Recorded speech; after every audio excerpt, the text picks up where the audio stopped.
Matthew, are you obsessed with this song like I am right now? Because we are here on Reality Realness just to talk about Vanderpump Rules. Now, Matthew had not watched this series, and then Scandoval was in the throes in the media, and he was like, what is this show? I need to go back and binge all 10 seasons and catch up so I could be part of pop culture history. Are you obsessed with the theme song? And I need your overall thoughts of this series. I'm obsessed with the theme song, the show. Now when I open up TikTok or Instagram, I see videos of James Kennedy at his DJ booth blasting the song up on a table, fist pumping. That's my whole feed now. I'm obsessed with it all. Like you said, I started to hear the word Scandoval all over my feed, and I had no idea what I was looking at. So I discovered it was about this show, Vanderpump Rules, that I'd heard of course, but never watched. And I started watching, got hooked, and then I kept hearing more and more. I'm like, okay, I got to speed through this because I don't want to spoil myself about all the shit that's going on. So I think I watched 10 seasons of this show in 2 months, maybe less. I think less, to be honest. Yeah, maybe a month and a half. I watched because 10 like seasons. Scandoval came like the whole thing came out. What, it was March 3rd. So what, March, April, May, it's only June now, and you've been caught up for a while. So yeah, I watched the finale live. So that was what, a month ago now. So yeah, I mean, I think mid-March I started, and I was done by early May. You're a 6-week, 10-season binger. Yeah, it was wild. I did watch a lot on 1.25 speed, so I could catch up. No shame. I appreciate that. So do you have any like takeaways? Like, we're obviously going to talk a lot about like the inaneness of Scandoval, but you know, you got to watch all these new seasons now. Like I did myself. I actually was a little bit late to the party for Vanderpump Rules. I remember hearing about it, but I didn't know what it was. And then someone was like, yeah, it's a pilot or it's like a show that came out of like from Lisa Vanderpump from The Real Housewives. I was like, oh, I'm like, I just had no idea what it actually was. And people are like, it's so good. I'm like, I didn't know what it was. And then I was like, I'm doing it. Let me go and watch the first episode. And then I was like, oh, okay, I'm happy that I have I think I had 6 seasons to watch at that point. I was like, I get to watch all 6 seasons like back to back to back. And so it was just really great watching it. But I was 6 years after it actually officially aired. So how does it look like going back almost a decade or pretty much a decade to the fashions before plastic surgery, all that jazz? Well, growing up, I was really big on Laguna Beach and the Hills. That was when I was a teenager, those were the shows that were on. And in my I guess it ended when I was maybe early 20s, but when I heard of this show, I just didn't have an interest in watching because I just figured it was another version of Laguna Beach and the Hills. But you were saying no to that? Well, I just I had my fix of that, and it's I don't really need to do it again. But it honestly is so much more, and this feels much more real than Laguna Beach and the Hills, where I'm sure there was some elements of truth in those shows, but from everything you hear afterwards, a lot of it was fairly scripted. A lot of the drama is just manufactured. We're here, these people are just truly insane, and it's so crazy to see these now these people that are pushing 40. Some of them are over 40, and they haven't matured at all. And it still feels like I'm watching a version of Laguna Beach or the Hills where they're adults. Yeah, but they're 15 years older. It's Did you watch the reboot of The Hills? Yeah, that was not very good. It was not very good. That's true. Did you see that Brody Jenner is expecting his partner? I don't think they're married. Fiance is preggers. I did not hear that. It's his last. You're how? Oh my god! You seem so Well, I remember on the reboot, the whole thing with Caitlyn was Brody didn't want kids, and that's why they ended up separating. But I guess it's been a few years since then. So Yeah, Good no, for well, them. this is like recent news. This is like last week. So yeah, Brody Jenner is an expecting father. So where do you want to start with this mess? I have some quizzes.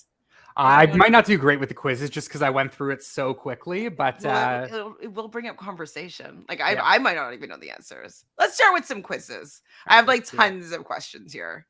Okay, this is an easy one. Tom Schwartz and Katie often use what pet name when referring to each other? Uh, is it Snoopy or something? Close. Something like that. Bubba! Oh, Come on, Bubba! no. Bubba. Actually, no, we can do this one and I can actually pull it up. Hold on, let's do. I think it's this one. That one. Let's get this up on the screen so we can actually look at it. This one? Yeah, this one. Okay. Princess Stassi prefers which wine? Is it Sauvignon Blanc or Chardonnay? I did just listen to her on the Call Her Daddy podcast, and I believe she mentioned that I believe the answer, it's 50-50. I'll probably still get it wrong. I'm going to go with A. A, I believe, is correct. Yes. I do believe she mentioned that on the podcast. I don't know. Jax Taylor has what home decor wall accent in his studio apartment? A ship's wheel or a black and white photo collage? Oh, I have no I idea. don't know. I'm going to go A again. I'm going B. I think photo collage, but I don't remember. Oops. We'll say what you said and see if we can get this right. Oh, is it going to tell us at the end? Oh, damn it. Which of the following is a Sheena Marie chart-topping lyric? I can give you something without your love. Why be silver when you can be gold? All of the above.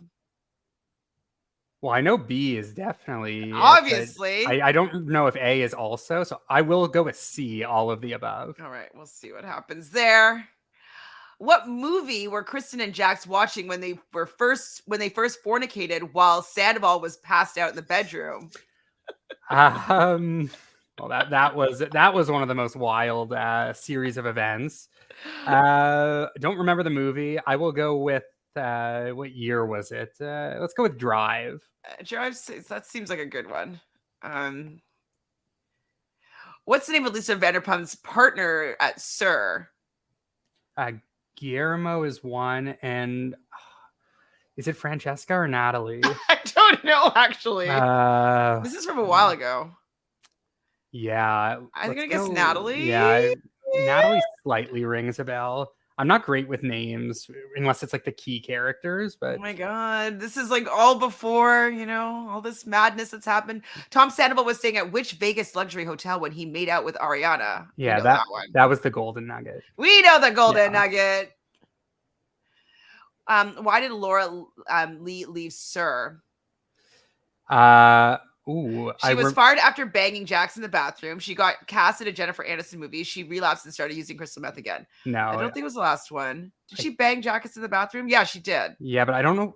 Yeah, no, but didn't she? Someone left to be in a movie. Was it her? Oh, maybe she got left to be in a movie. A would probably. I don't know. Maybe you're right. A makes sense just because it's Jax. But I do remember someone leaving to go film a movie. Okay. Jennifer Aniston. Maybe you're right. Maybe I remember that. Tom, not a Jew. Schwartz, is he not? No, he's not. Oh, I guess his mom's not. Okay, Katie calls Katie wannabe Stassi. What pet name? Oh, there you go. Oh, Bubba. yeah, there you go. Bubba. Finish quiz. See how much we got right. 75%. What did we get wrong? How dare they? It was a ship's wheel. I can give you something without your love. Why be silver when you can be gold? Oh, so maybe that song didn't come out yet? Like, I don't know. That's not. Oh, okay. I just assumed that it was the gold one because I thought her only song was good as gold. Yeah. Okay. It was Drive. We're good there. It was Natalie. Whoop, whoop. Golden Nugget. Yeah. Aniston movie and Bubba. Oh, it's. Oh. What? Oh no, we got that right. That there was a joke answer, I guess. Wait. Tom Schwartz calls Katie what pet name? Who gives a fuck? Go have another panic attack, Tom. You're hot in a sad way. And Katie, go dye your hair orange and out of your head up Sassy's bleach asshole. Okay. So I think we got them all right except one. We did good there. Okay, we did really well. Really well. That's fun. Yeah, we know it's Bob Carly is red. They just had a joke answer for us. So what do you think about like Stassi? Because like Stassi's not part of the conversation now, but she is in real media. Did you see what's been going on with her now? Yes. So I'm not fully in tune with what really like happened with her exit. Like I've heard like bits and pieces, but obviously when I was just binge watching everything, I loved Stassi. Like I thought she was incredibly entertaining, and then all of a sudden I get to the next season, and I go through a couple episodes and You're she's like, not where is she? there. I'm like, well, what the hell is going on here? So I start doing a bit of Googling, and then I found out like her and Kristen were removed from the show for, correct me if I'm wrong, but from what I understand, they made like some sort of false allegation against Faith, Mm-hmm. and then Faith exposed them to whoever the production pulled them from the show. And it was Uh, right when Black Lives Matters was really on a rise. So a lot of people were being kind of, everybody was being kind of reprimanded for any sort of racist remarks and stuff like that. and is that why Jax and Brittany are off the show as well? They were part of that. I think Jax was. I think Brittany was just kind of adjacent, but I think Jax was for that reason, if I'm not mistaken. Okay. Yeah. So I mean, up until that, I really enjoyed Stassi on the show. I just thought like she was TV gold. Like anytime she's on the screen, she's popping. Kristen as well. Like both of them super entertaining and a lot of drama there. And then like obviously I found that out. I'm like, well, that's not cool. And kind of like ruined the show for the next couple seasons Mm-hmm. until like the Scandoval of it all started to take over. And I think this season was like a really good bounce back. But yeah, I mean, them getting booted from the show, the three of them, I guess, really led to a couple very boring seasons. Yeah, I mean, I was watching them all still, but I did feel that the show was missing their leads, basically. Not that they were great people, but like they were the entertainment of the show, and so it's unfortunate that they were kind of racist assholes a little bit, and they had to Yeah. be And reprimanded for it. it's funny, like, it's funny that you say, like, obviously they're not good people, which is absolutely true. But my like question to you, and like something that's been on my mind through the whole watch, is are any of these people good people? Or do we like the show because they're all like super shitty people? True, true, true. They're all pretty shitty. Like, I'm wondering like who is the most like morally correct person here? Like who are we supposed to completely like?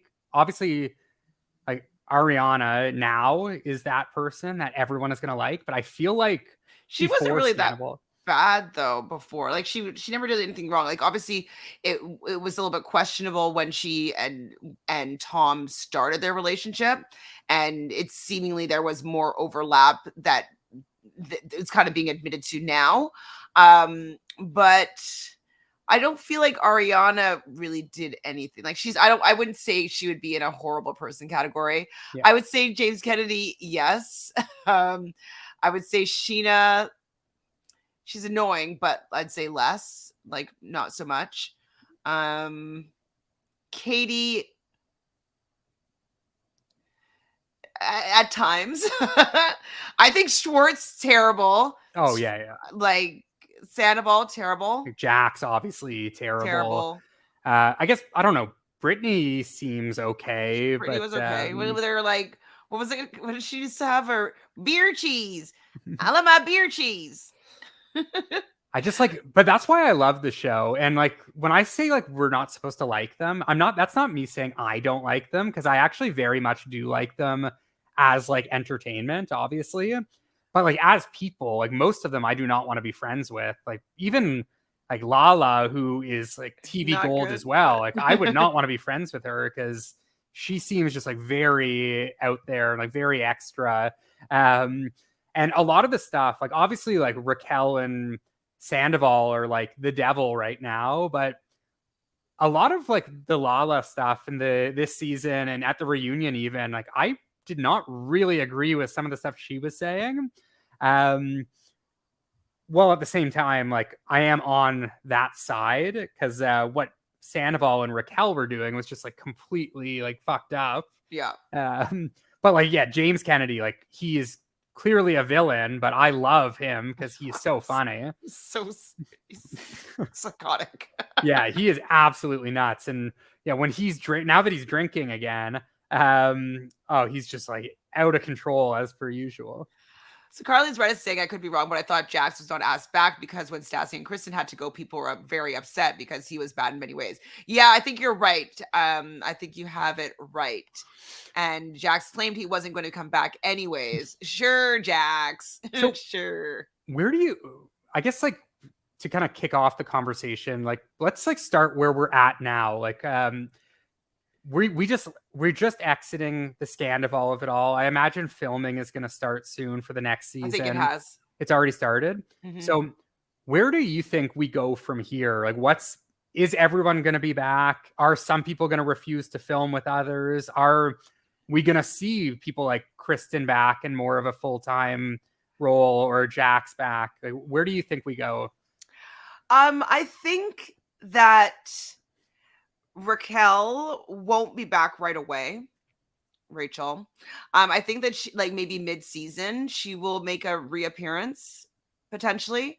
I think that a lot of the show is probably going to be centered, or one of the main storylines, anyways, around the two restaurants opening up. So Schwartz and Sandy's, maybe we're gonna see, because like in the news, or we're hearing rumors that one of the partners wants Sandoval out of the business and stuff like that. So if that's a real thing, then maybe that. And apparently they're soliciting Jax to become one of the partners in Schwartz and Sandy's. What do we call like Schwartz and Jax? But anyways, like so that I think could be one storyline, is what's happening with Schwartz and Sandy's and Tom, like, you know what I mean? And so the fact that there was a whole big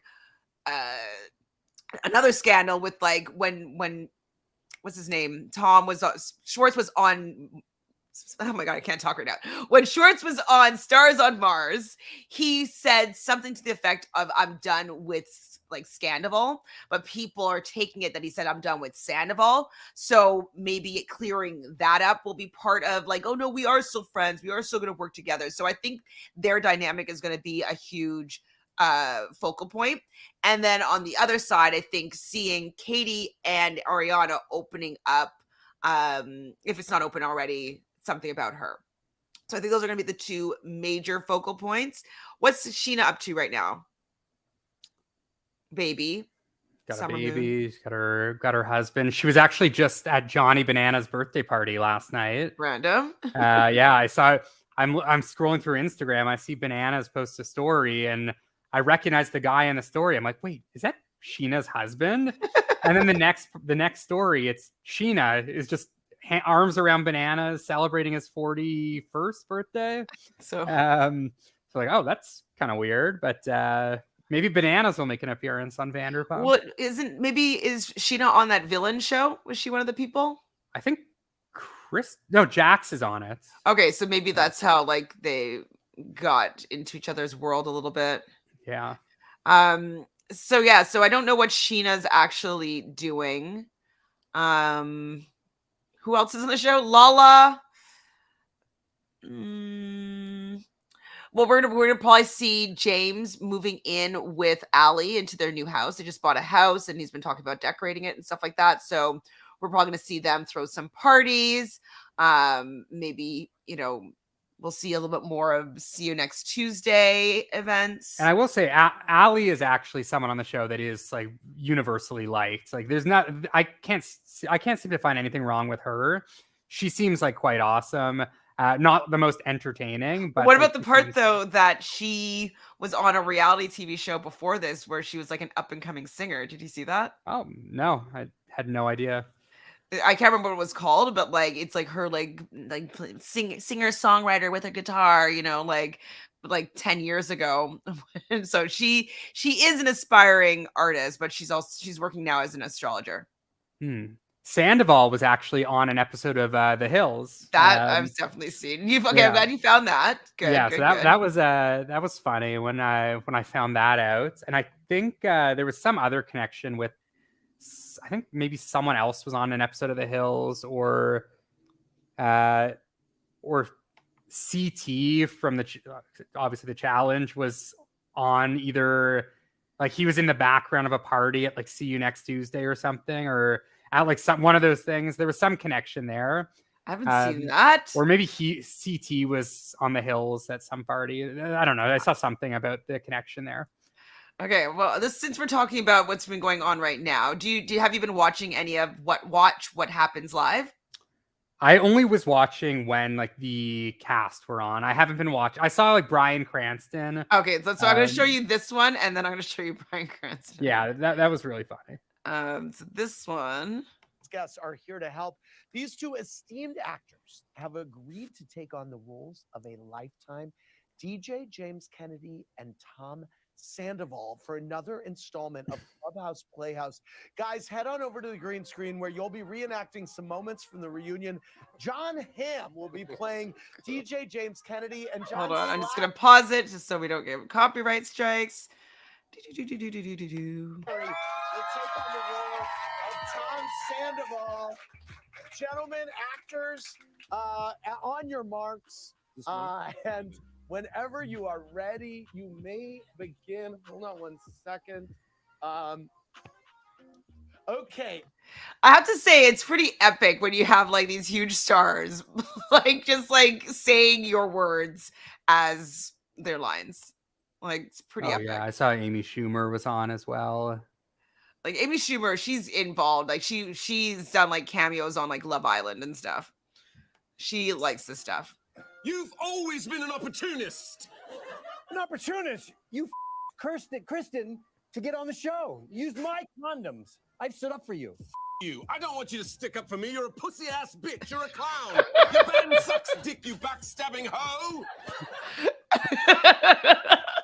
Like, just like writing out what James Kennedy says is just, it's hilarious. So when James, at the reunion, when James was freaking out and he was leaving, like, was he going to the bathroom to do lines? Is that what you think was happening there? Maybe he has like his bladder is like when he gets nervous. I don't know. I don't think he's doing lines. That seems a little bit like it's extreme. I don't think they'd be allowing people to do lines on the job. I mean, that's pretty ballsy. Yeah. Maybe. Am I supposed to have an English accent? No, you're not. No, okay. Get in my face again and I will f you up, motherfucker. See, bitch, you're a worm with a mustache. You've had the same haircut for years. Yeah, I'll be quiet for Tweedledee and Tweedle Dick. I'm gonna get a set for a timeout, get a spanked bottom, Andy, at lunchtime. Yeah, I mean, look. Poop house, a f***ing house made of dog, a poopy house, stinky poop house. I also love how excited Andy is with this whole thing. Like, if I were Andy, like, I would have been dying of laughter that whole reunion. Like, the fact that he was able to like kind of stay calm and like even like physically break up altercations at times was pretty impressive. I thought Andy did a really good job at that reunion, all things considered. For the most part, yeah. Like, sometimes he kind of drops the ball, but I think he did a decent job this time around. Yeah, definitely. I just think, like, considering how like frantic the whole thing was, yeah. James in particular, like, all getting up like nonstop, like getting into it with Sandoval. I thought Andy did well, but that's hilarious, and I love James. Yeah, you would. You're used to living in poo-poo heads, and see So Oh, what a dream. Sorry. James had one of my favorite TV moments of all time this season in the finale.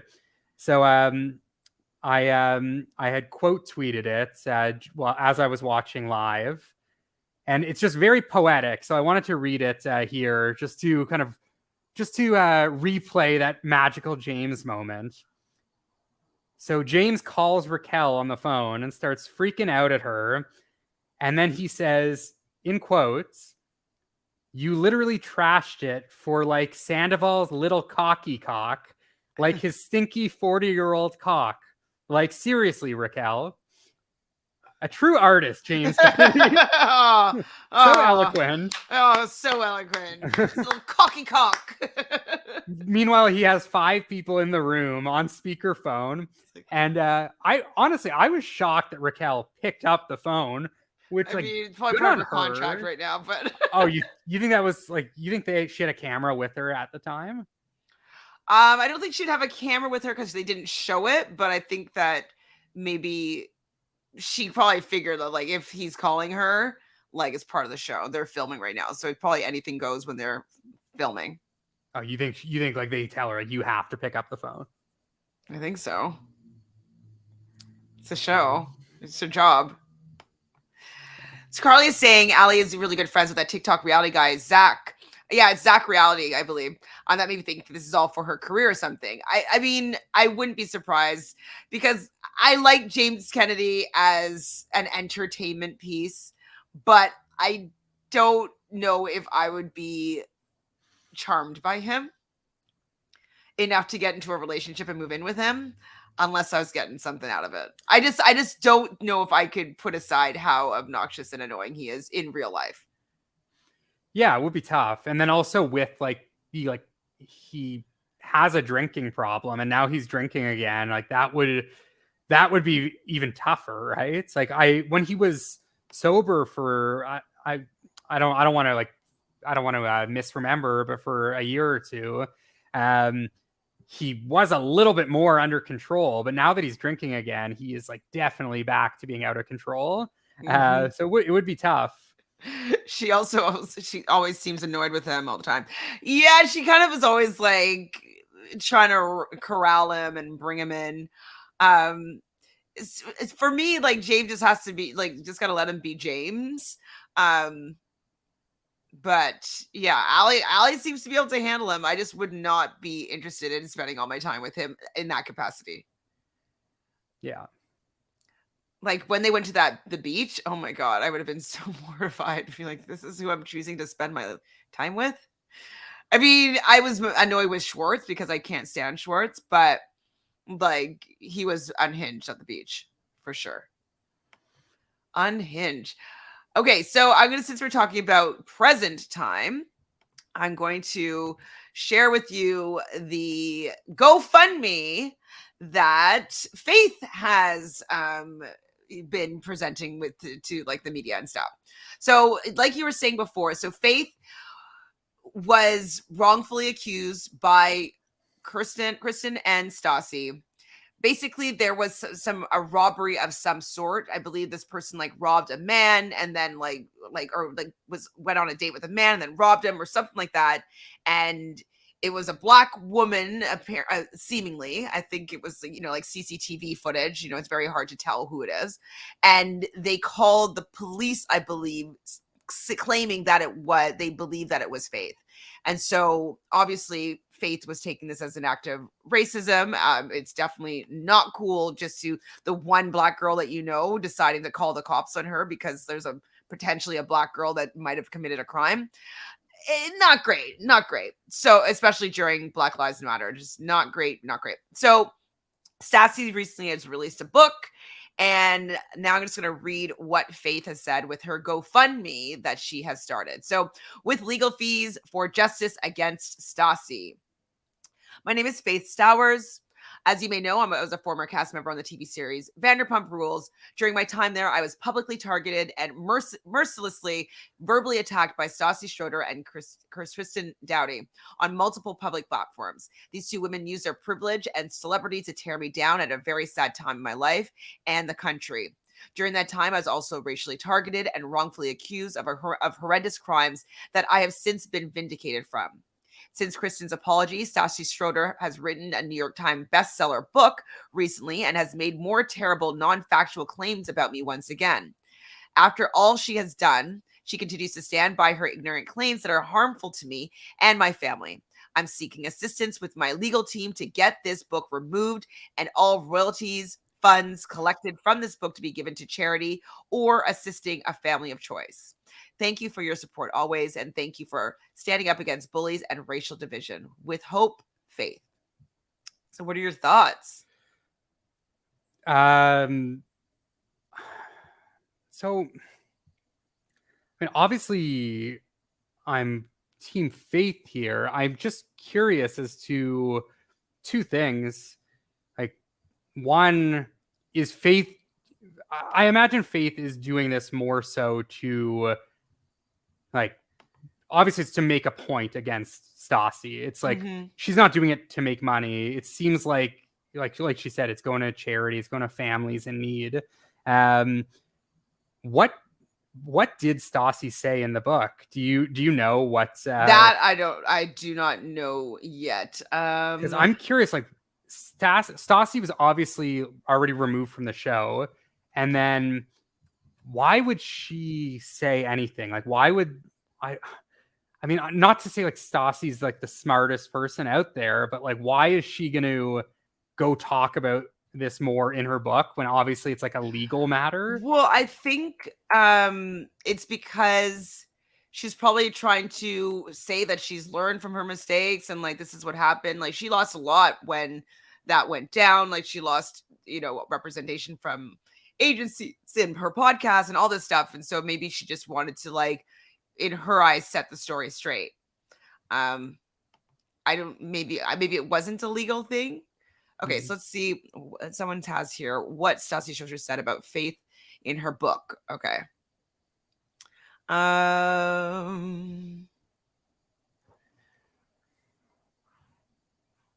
Okay, hold on. I think pop-ups are so annoying. Okay, so actually I'll pull it up so you can read along.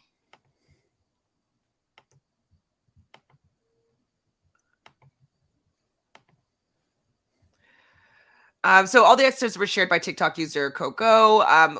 So during the season, Kristen Dowdy, my fellow cast member, started getting texts from people alleging that Faith had stolen from them in the past and saying that Faith was in a surveillance video showing someone stealing. Then we saw a news article with the video still of a woman who was accused of stealing. A video still of the woman who was accused of stealing. So we called the tip line.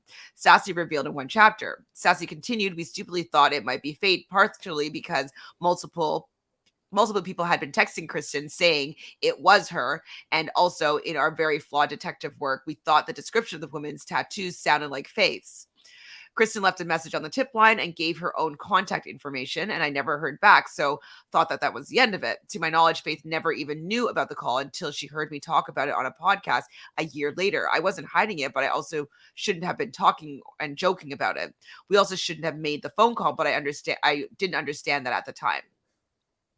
Another point in the book, Stassi, who along with Kristen was fired from Vanderpump Rules for her actions against Faith, who appeared in a guest role on season 6, also caught backlash for sleeping with Jax Taylor amid his relationship with now wife Brittany Cartwright, claimed to have learned why turning Faith in for a crime she didn't commit was wrong and dangerous. I think one of the most profound things I've learned is just that because it wasn't about race for me doesn't mean it was about race for Faith, she noted.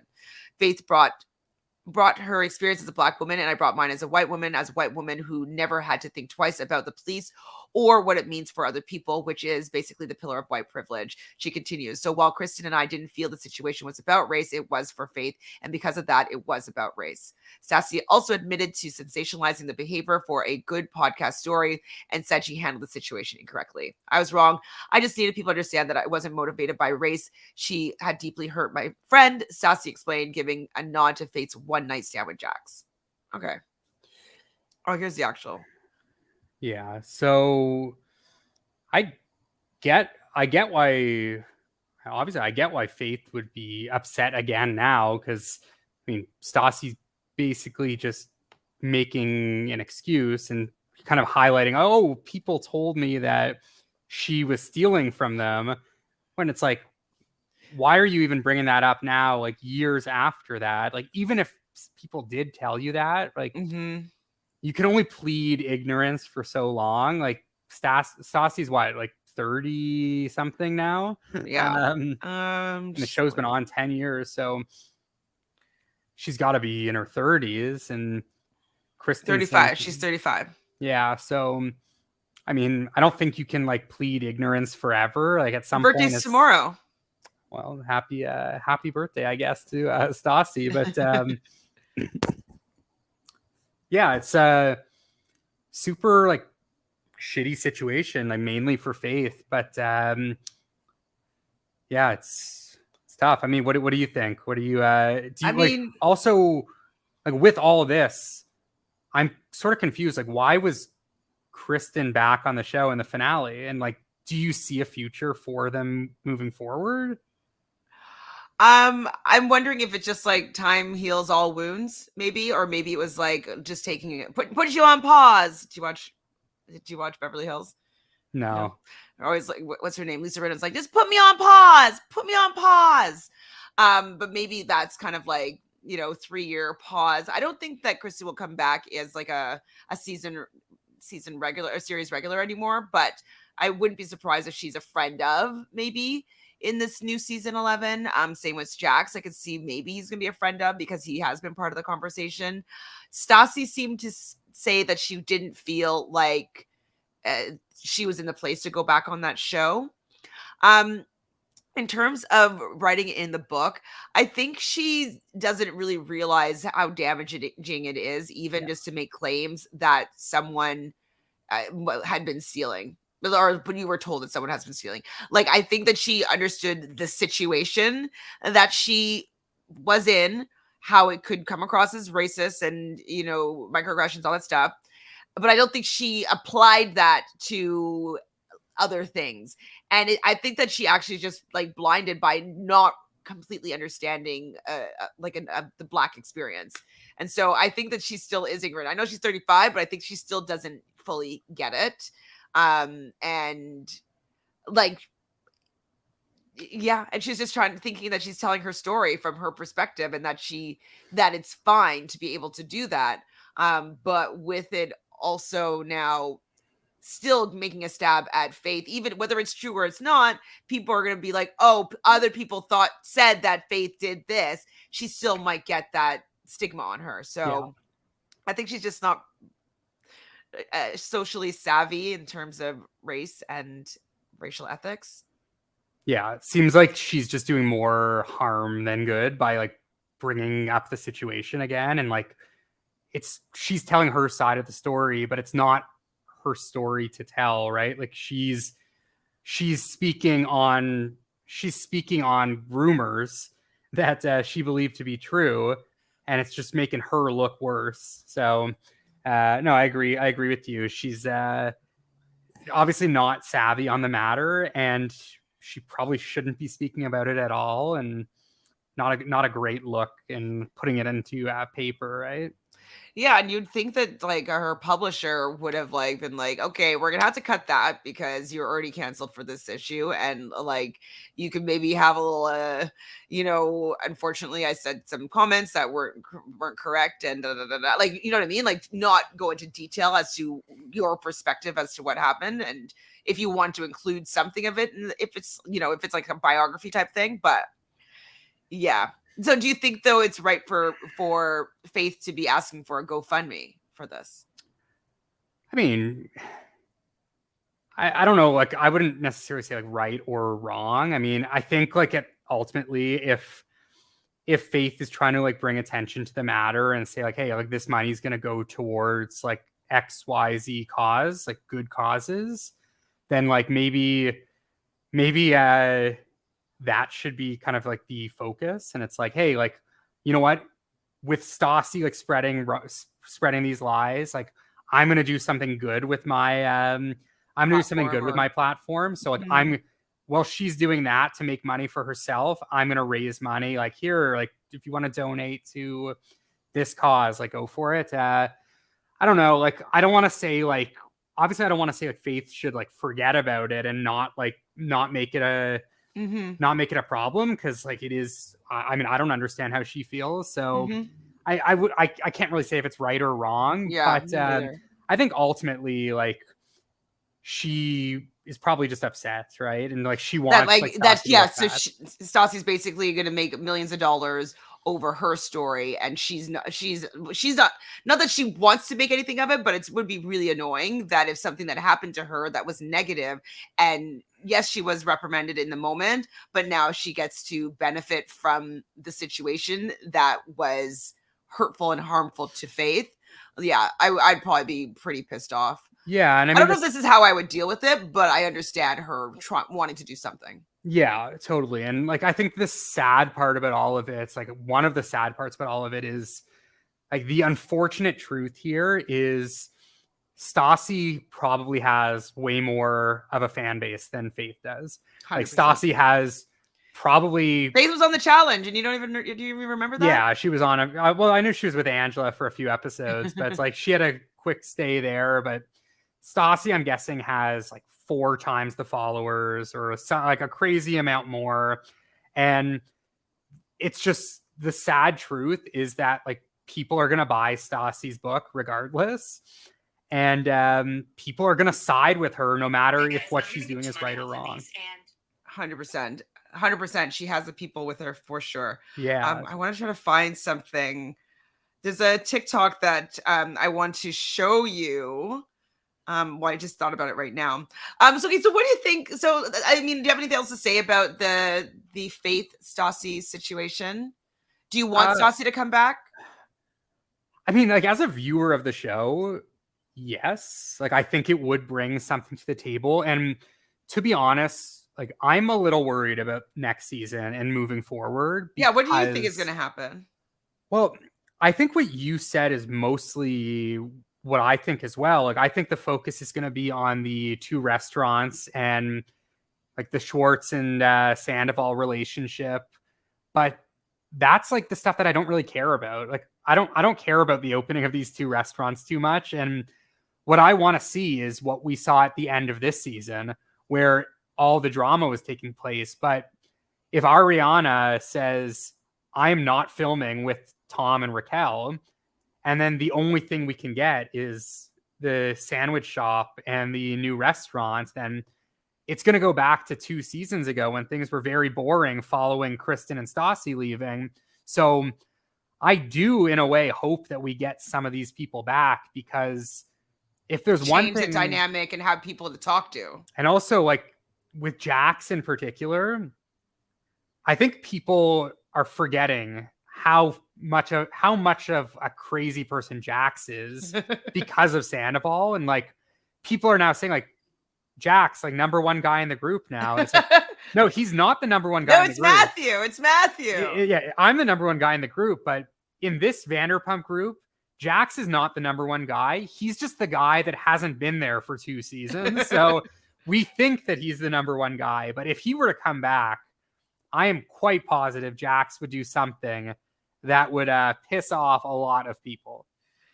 So I hope we get some, like whether it's Kristen comes back for a few episodes, Jax, Stassi, whoever, like we get some sort of blast from the past where someone's going to bring some drama. Like I would love to see Kristen come back and her storyline be her and Sandoval, like her like fucking with Sandoval. Like if Ariana's not going to do it, like why don't we get Kristen showing up at Sandoval's restaurant and Raquel's there? That I think could be TV gold. Like Lala, and I don't know if Lala and Kristen have much of a relationship right now, but like they could tag team with James, like the 3 of them against Raquel and Sandoval. Like obviously I want to see Ariana with Raquel, but I'm worried Ariana's going to say like, if you want me on the show, I'm not filming with them. I mean, she also, okay, not to say, just to devil's advocate here, she may agree to it. She's still been living with the dude for like, filming her battery commercial. Have you seen those? Yeah, and I think the living thing is super weird, by the way. So like, the dust has settled to a certain degree that I think that they might be able to film together. You know what I mean? Or part of the filming will be the fact that she doesn't want to film with him, but then she has to, and they force each other to have to be each other's space. Because it's like right now is when it would be the worst time.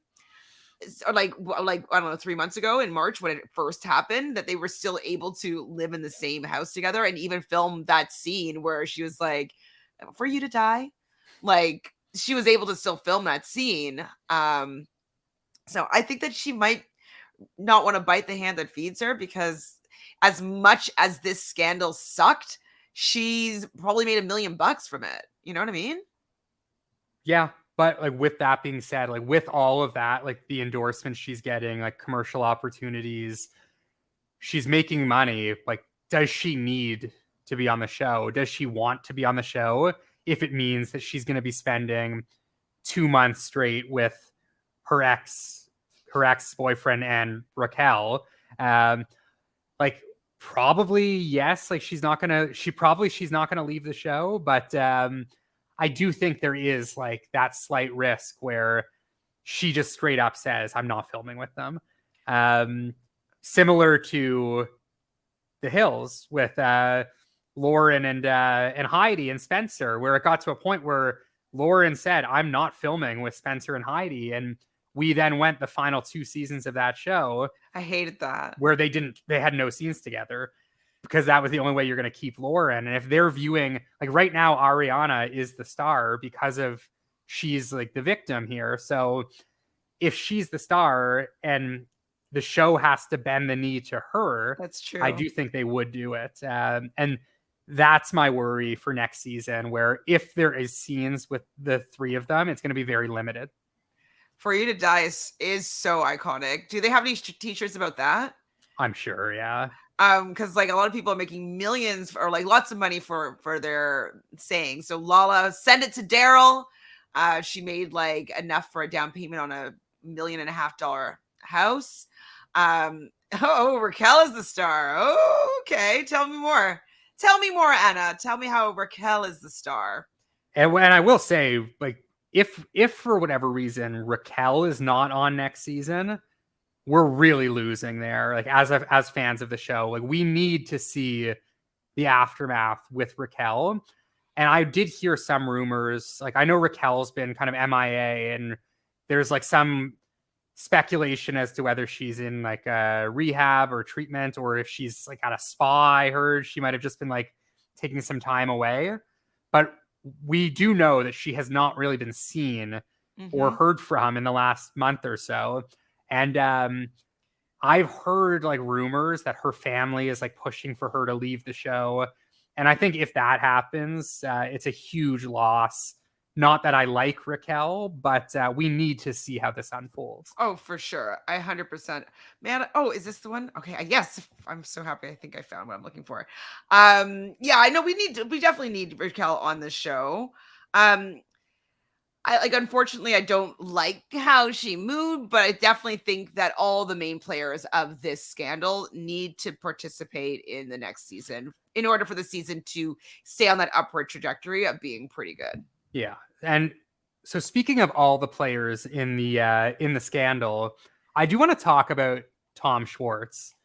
And I'm curious to hear your theories and opinion on how much did Tom Schwartz know?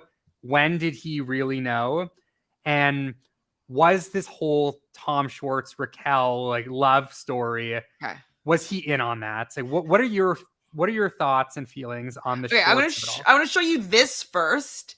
It's not specifically about Schwartz, but it will lead into my argument. Hold on, let's just get this queued up for us. Because oh shoot, hold on. Okay, let's just get this teed up. Oh, actually, Anna's also responding here saying that the entire season was about her. They are obsessed with her. Scapegoat. Well, I think that in the beginning, I don't know if it was about her kind of like standing up for herself and like standing up to Lala and reclaiming herself and breaking up with James. And then I do think, I know they're saying that they didn't re-edit anything, but I think that they re-edited the season in order for it to see more of Raquel. So I don't know if that's exactly like the second half of the season, if it was intentionally before the scandal going to be as Raquel heavy, but we'll never know, I guess. We'll never know. Okay. So easy. Here's a video that people are starting to talk about. So I saw this video that people kept tagging me in. The creator is Mark Davis Bangs. I contacted them. They are only on TikTok, not on Instagram. So you can follow them there and look at their original video there. I watched this video and I thought, this looks really strange. Then we looked at the video on my normal TV, big screen from further away. And my husband and I were like, at normal speed, it doesn't really look weird at all. But people kept tagging me. So I decided I'm finally going to make a video on it. So I pulled out my iPad and I put on my iPad. And let me tell you, when it's up close, but not far away, it does look super sketch, even at normal speed. But then I went into the next episode and I saw a scene that really pulls it all together and makes you think. The video is going to play for you now. I want you to see if you catch it. Watch Raquel and then Sandoval, but watch the face that Raquel makes to Sandoval in this scene. Remember, if you saw this scene, she was wasted here. Well, try not to tell Raquel the answer this time. Yeah. Just play the game I was making you play. Backstreet Boys. NSYNC. One Direction. 4D. Oh my God! Did you catch it? I'm going to play it again and in slow motion, and then I'll do a real slow motion with some close-ups. It looks like she mouths hi to Sandoval, and then Sandoval, with his hand, motions her like, stop, not now. You know, it's pretty. Just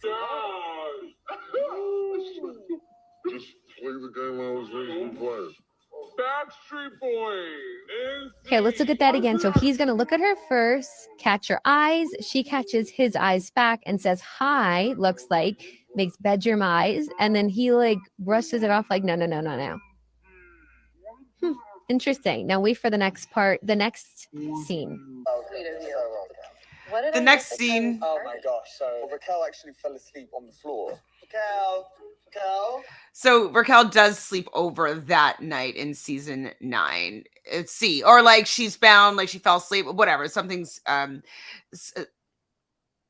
wait, what's what she's saying? Chantele, your For You page is hilarious. So yeah, that was in season 9. I think that Schwartz has known for however long it's been going on, whether he knew for sure or he had an inkling. But I think that it's been happening for longer than even she admitted to at the end of, the end of this season. After the reunion, where she kind of breaks down and she mentions that, like, they were been lying, and he said that he didn't want to lie. He wanted to admit some of the truth because he didn't want to hurt people. And I think that still also was a lie. I think she was trying to vindicate herself for, it wasn't just one time, it was more than once, and like say a few bad things. So she's like, oh my God, we did it in the house when she was away for a funeral, and like, at the wedding. But I actually think it was from before then. Stuff had been going on, maybe inappropriately. And I think she was saying that to just exonerate herself a little bit more, so people think like, okay, she's come forward, she's told now the whole truth, but I don't think it's the whole truth. Personally. No, definitely not. And even when she was telling the whole truth, she was lying and caught in lies, saying she wasn't in Portland when there was a photo of her in Portland. So yeah, we have to take everything that the three of them are saying with a grain of salt. Do you think the Raquel and Schwartz like fake romance was that planned by Sandoval to draw attention away from Sandoval and Raquel? I think yes, but I don't think that Schwartz was in on that. So you think it was Raquel and Sandoval that had planned that without Schwartz? Or just maybe just Sandoval being like, hey, like, just maybe just play up because somebody had spotted them at Coachella. So let's just play into that since it was Sandoval at Coachella with Raquel. That's what is to be believed at this point. It wasn't Schwartz because he wasn't there at all, but people were saying that Schwartz and Raquel were making out or something like that at Coachella. So I think then to put the focus on Schwartz and Raquel, I think he's like play up into that. Let's just play into that to distract them from us too. So I do think that he suggested to play up her interest in Schwartz. Yeah. So I think that's like, obviously, I don't think Raquel and Sandoval can be redeemed in the group. I don't think anything like this show could go on another 5 years. I think they're both completely screwed. Do you think Tom Schwartz can be redeemed, or is he lumped in with them no matter what? The problem with Tom Schwartz is he doesn't really have a mind of his own, and he's really malleable, and I find him to be really insufferable, to be honest.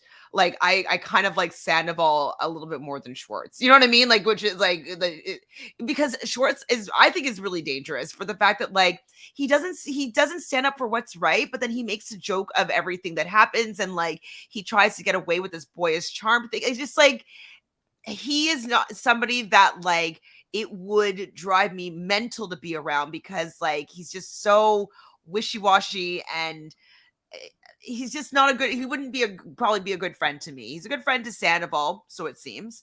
But that's kind of it. And I'm just so frustrated with how he treated Katie, frustrated with him in the reunion, frustrated that like he's willing to lie for these people. Like, I don't know. His whole character for me, it doesn't work for my liking. Yeah. No, I agree. I mean, he is like the epitome of a weasel. Like that is like Tom Schwartz is like when you look up weasel in the dictionary, you might as well see a picture of his face. He is like quite literally like just Sandoval's right-hand man. And I do think like to play like devil's advocate a little bit here, I do think like it is a very difficult situation for Schwartz because what is he supposed to do there? More of like if he had a better character, in my opinion, he wouldn't have been in this situation. Like he would have convinced it would be like, God, hey, this is stupid. We're in business together. Get out of this mess, or I'm outing it. Like I don't know, put his foot down, stand for something. Like don't allow him to be a doormat and be walked all over, and then not be willing to do something about it. So yeah, but do you think like he should have like straight up just went to Ariana and said, "Hey, Ariana, this is what's happening"? I don't know about straight, but they were friends. Yeah. I mean, have you had to hold a secret from somebody that you were really close to that was gonna that was that bad? Well, I'm just thinking like, luckily, like to my knowledge, and this has never happened with any of my like good friends, but if my best friend came up to me and said like, "Hey, I have a girlfriend, but I've been having an affair with this other girl," like, I don't know what I would do. Like, I don't think I would straight up say, "Oh, you know what? I'm going to go straight to your girlfriend." I wouldn't go straight, but I would definitely be encouraging them to say something about it. I would, if I was Schwartz, I'd be like, I can't keep this secret any longer. I can't. Yeah. I can't. This is unfair to me. You have to do something about it, or I have to do something about it. And I would hope that threat would get that person to at least say something. And then when they asked me, "Do you know anything about it?" Like I didn't want to say anything because obviously I also have a friendship with him, but I really urged him to say something to you because I knew that it wasn't right. Yeah. Like, you know what I mean?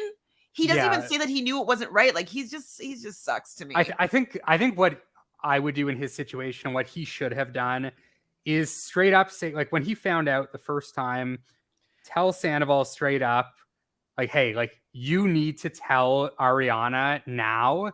Or like if you decide not to tell her, that's on you, but you cannot talk to me about this anymore. And if you do bring it to my attention again, I'm going to have to say something. One, like this is going to get out. We're on a TV show. and I'm not going to be held responsible for this. So if you don't tell her and this continues and I find out, like, I'm going to have to do something then. Like, I think, like, I would give That's that one warning. normal. That's it. Absolutely. Like, but he just doesn't even, he's just so wishy-washy with like his demands. I don't even know if he made a demand. You know what I mean? He's probably like, oh man, like you should say something. Yeah. So I kind of thought, at like during the reunion when they were hyping up this big reveal that was going to come at the end of the reunion, Whack. everyone was thinking like, all right, what is it? Is it like, is Raquel pregnant? That'd be good. Has this been going on for years? And I personally thought that my theory the whole time was we were going to find out that the affair started when Raquel was still with James. It might have, right? Like, Yeah. it might have been a weird, twisted thing that Sandoval was paying for their engagement. Like, maybe it already had started at that point. Like, this, like, maybe a flirtation, maybe, like, I don't know, like, okay, so this something that happened to me when I was a lot younger, when I was like 20 years old. My friend's boyfriend used to heavily come on to all of us in secret behind my best friend's back. And it was really, really bad, but we also didn't really know what to do about it. Like, we were 20 and, you know, we're like going out, but then he would just be doing things that were completely inappropriate that he would never do out in the open. And so this is kind of what I'm thinking that Sandoval must have been doing, kind of to groom her, is like having just slightly inappropriate touches here, or like walk in on her when he knows she's changing, or, you know, something, just like little things to get used to having like a secretive something going on. Like, nothing really happened, but like he grazed my butt, or like we hugged and like our lips grazed when he turned his head. You know what I mean? Like, stuff like that, that you can't really say anything, but it's like a level of intimacy that I think that he might have been doing to kind of groom Raquel into having an intimate relationship that was secretive this whole time, and then it just kind of snowballed and ballooned. So I don't think that he was actually sleeping with Raquel at the time with James, but I wouldn't be surprised if these slight advances had been happening at this time. Yeah, I actually think maybe a step even further. I think when the relationship between James and Raquel ended, I don't know if necessarily anything had happened, like you said, with Sandoval and Raquel, but I think there was conversations, and I think Sandoval maybe let Raquel know, like, hey, me and Ariana are on the rocks. I'm like into you. And Sandoval played a part in James and Raquel splitting up. I can see that, to be honest. And then I think Sandoval assured Raquel, like, this relationship's ending and then we can like try it out. And then the relationship with Ariana just did not end as Sandoval promised. So it turned into an affair. And then they just dug themselves into this massive hole because Sandoval was feeding lies and like grooming Raquel, like you said. I think Raquel definitely was groomed by Sandoval, and I think that she got into this thing like, she's a lot younger than him. She was in a relationship with James for 5 years. When you're in your early 20s, that's when you're kind of learning about yourself as a woman and your sexuality, and like that you kind of have power as a woman and you can kind of get any guy you want, and like you kind of are learning that about yourself as like a young adult. And that kind of time in her life was stripped away from her being in a relationship with James. And so I kind of also feel that when she came out of the relationship with James, that she was still in a mindset of an early 20s person that doesn't really fully realize that there is consequence with having any sexual actions with friends and stuff like that. So I do think that she didn't have a little bit of a growth period in her 20s because she was in a relationship with James. And I could definitely see that there being an overlap, kind of like Carly's saying here. So Carly says, I fully believe that there was a James Tom overlap. All women have a terrible guy story of a guy who is always too friendly, and I think Tom is that guy. I really think, because like in my situation, the guy was a little bit older and like he was cool and like everybody wanted to be around him, but then he'd also do these fucked up things, and you'd be put in a really, really weird situation. And like I could see myself getting in that same situation as Raquel was in. You know what I mean? Like at that time with what was going on until I put my foot down and told my friend. And it was like, it was terrible. It was really bad. It really, really bad. But like, I could see how someone could get in that situation with the advances that I had at that time in my life. So is there a part of you that feels bad for Raquel, given like the entire situation? They're great minds that think alike, Anna. Because for me personally, like obviously, like I think Raquel is in the wrong, very much so, and I don't like think she will ever be the hero of this story. But I do agree with what Lala said at the reunion, that I do think Sandoval is a dangerous person. And I very much disagreed with Lisa, who was like coming to the defense of Sandoval.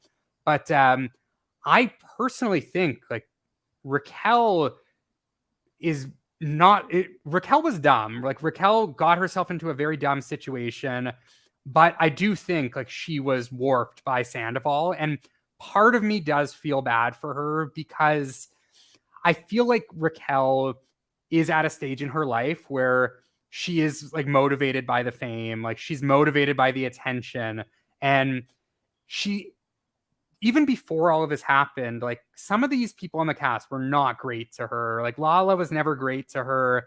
And I think she found like Sandoval preyed on that.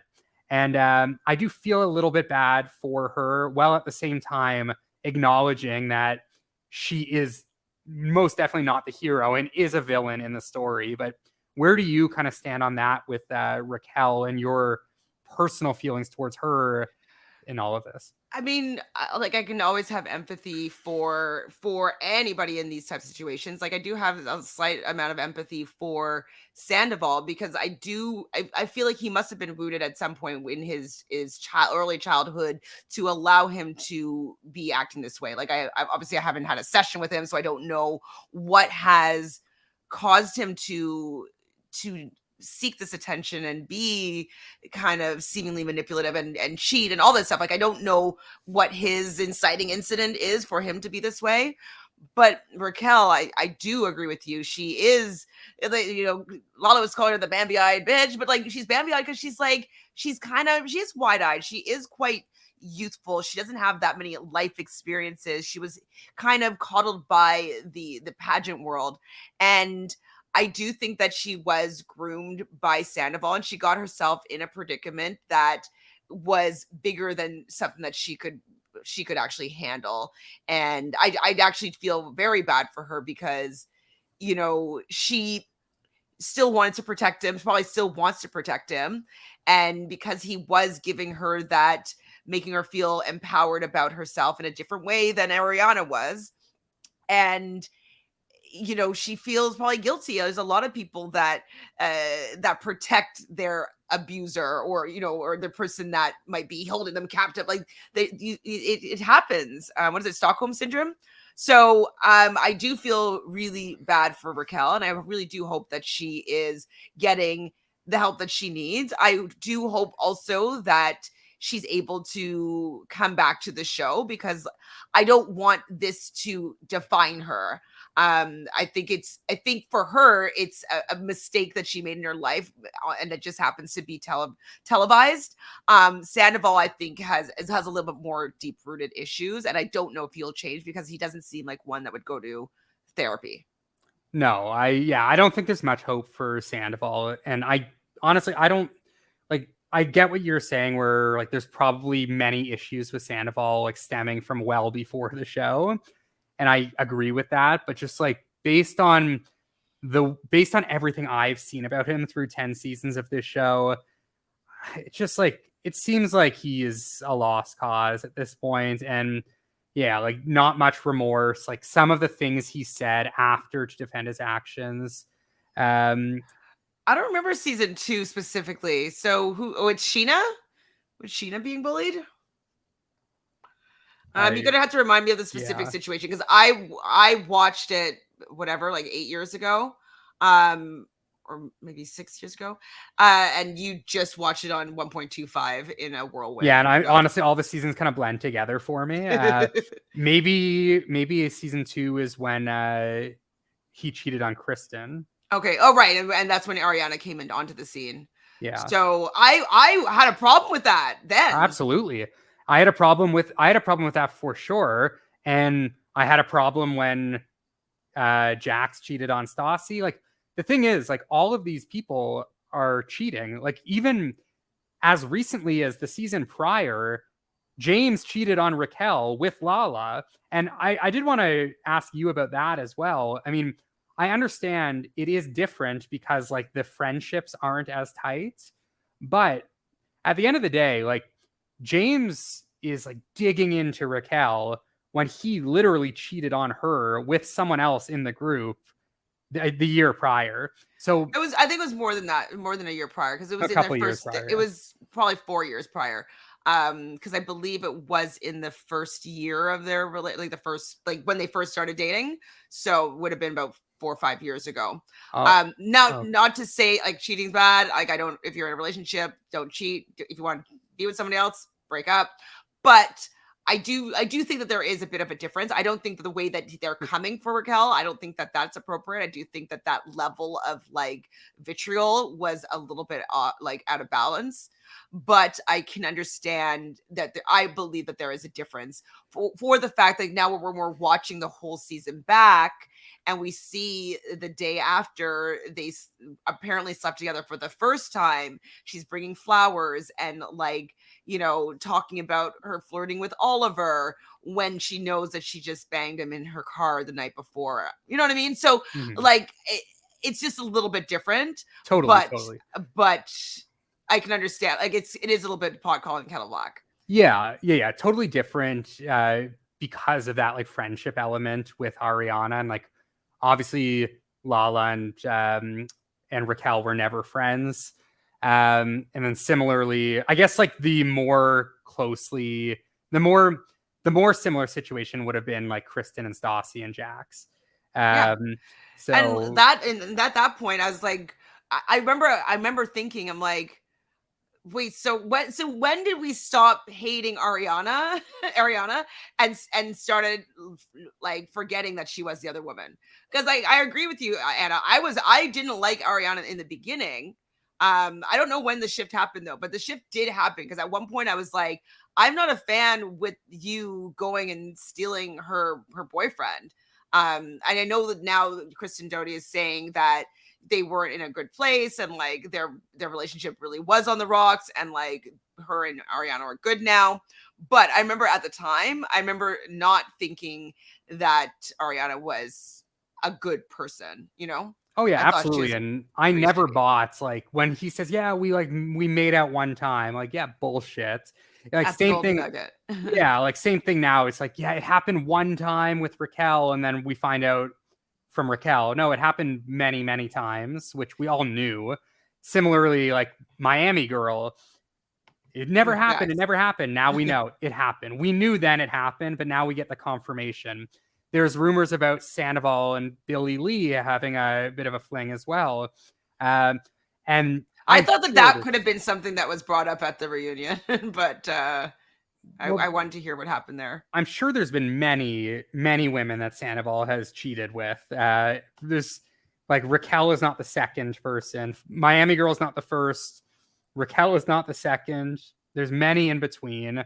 And I think, like, with this show, we've seen that there is a lot of cheating that goes on with a lot of different people. And it's not just Sandoval, but I think this one was definitely it was probably the worst because they're older and Raquel and Ariana had gotten so close. And then there was this whole cover up afterwards. And so Carly is saying Ariana quickly became the most normal person on the show. The weirdest part about her was that she was with the Ego Monster. I know, I never liked Sandoval. I always I remember talking to a friend of mine and she's like trying to sell me on Sandoval just being like, you know, he's just an egomaniac and whatever. And I'm like, the fact that he shaves his forehead, doesn't that say something? Yeah. Like that used to freak me the F out.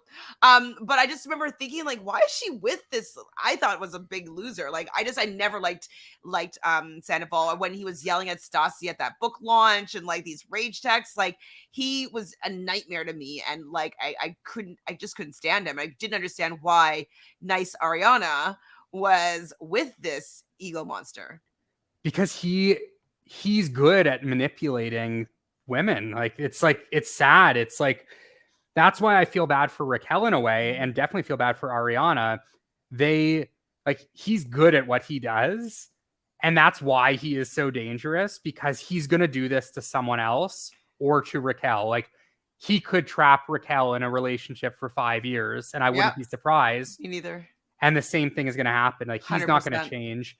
And that's like, I want to think that someone like Jax has changed, but I'm reluctant to believe it, because we saw 3 seasons ago he cheated on Brittany before their wedding. Like, the year, I think it was the season of the wedding, he had cheated, or the season before he had cheated while they were engaged.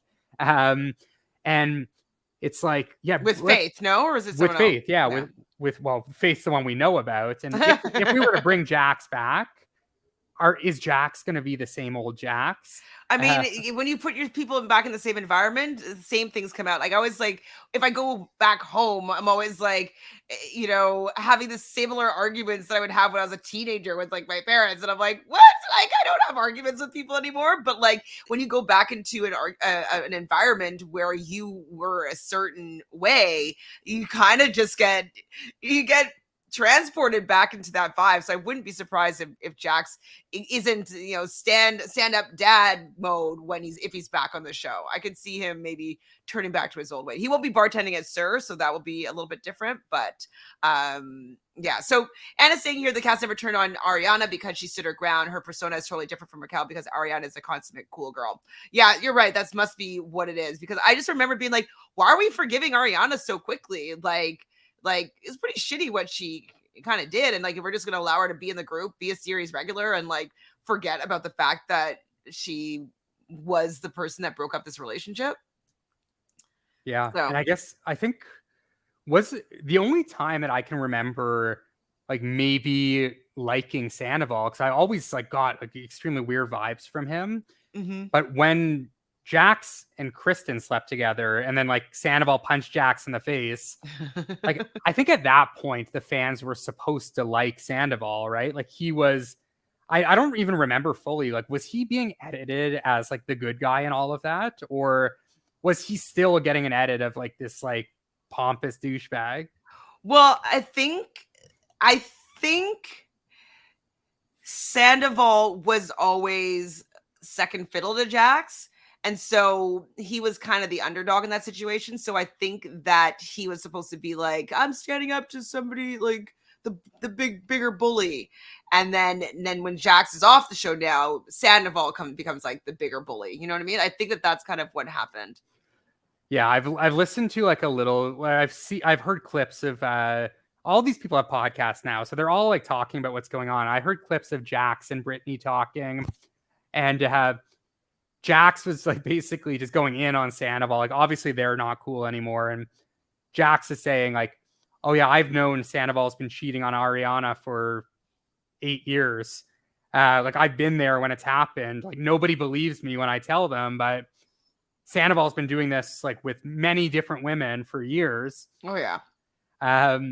And the thing is, like, I'm sure if Sandoval had a podcast, he would say the same thing about Jax.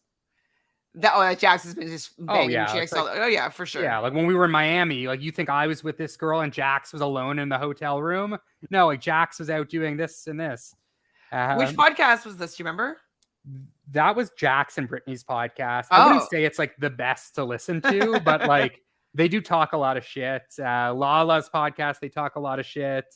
I listened. I don't. She doesn't always have the like. She kind of knows what's going on, but then she doesn't know all the facts. But Juicy Scoop is pretty good. Sometimes she has Lala on there, and sometimes she has Spencer Pratt. And I love Spencer Pratt. Oh my god, I love Spencer. He's like one of my. He's on my Mount Rushmore of reality TV stars. He's just Yeah. pure gold. Like him on podcasts, like just having his opinion, especially about reality TV, is like amazing. So I listen to Juicy Scoop about these type of things. I have been listening a little bit to Caitlin Bristow's on Off the Vine podcast a little bit. I've listened to a little bit of Shenanigans. The one I would definitely recommend listening to, if you haven't already, is Ariana's interview on Call Her Daddy. I've seen clips of it. I think that's the one. Like, I think Alex Cooper, the host of that, she really let Ariana like tell her whole story, and I think she asked like some good questions there. It was very much like therapeutic. And if you're like wanting to hear Ariana's side and not just like speculation from other cast members, that's like a good one to listen to. She did have Stassi. Stassi was on Call Her Daddy as well last week. They talked about Scandoval a little bit, but it was more just like about Stassi's life and family. So did you watch Stassi on you don't watch The Amazing Race? Never mind. No, she was on Amazing Race with her family in the family edition, like 15 years ago. Oh no, I had no idea. Before the show, I guess. Right? Way before. Hold on and see if I can find a little clip of Stassi on the.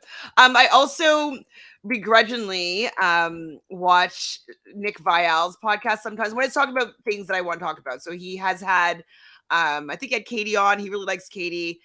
He may have had Lala on, or like sometimes they're talking about Vanderpump, and so I will listen to his commentary about Vanderpump.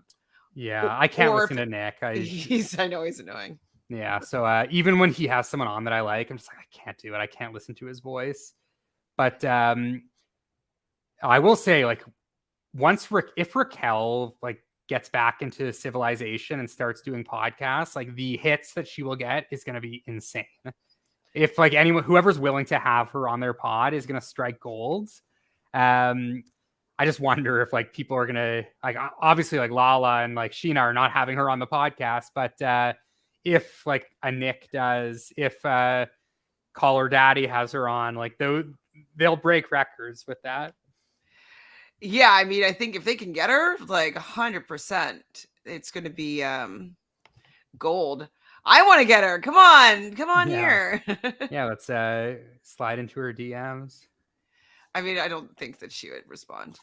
She's a little bit too famous for me. I don't know. Is that a good one?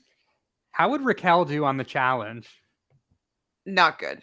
I don't think she's too like tall and like lanky. I don't think of her as like athletic and.